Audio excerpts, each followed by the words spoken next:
ಅಶೇಷ ಜನ್ಮೋಪಚಿತಂ ಮಲಂ ಧಿಯಃ ಸದ್ಯ ಕ್ಷೀಣೋತ್ಯನ್ವಹಮೇಧತಿ ಸತಿ ಯಥಾ ಪದಾಂಗುಷ್ಠ ವಿನಿಸೃತ ಸರಿತ.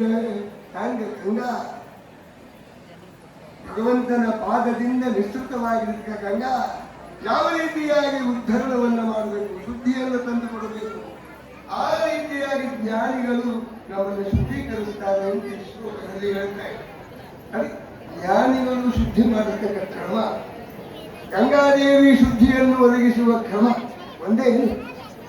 ಜ್ಞಾನಿಗಳು ದಿವ್ಯವಾದ ಉಪದೇಶವನ್ನು ಮಾಡುವುದರ ಮೂಲಕವಾಗಿ ಹೃದಯದಲ್ಲಿ ಭಗವಂತನ ದಿವ್ಯವಾದ ಜ್ಞಾನವನ್ನು ಆರೂಢಿಸಿ ಭಗವಂತನ ಪ್ರತಿಷ್ಠೆಯನ್ನು ಮಾಡುತ್ತಾ ಇದ್ದಾರೆ.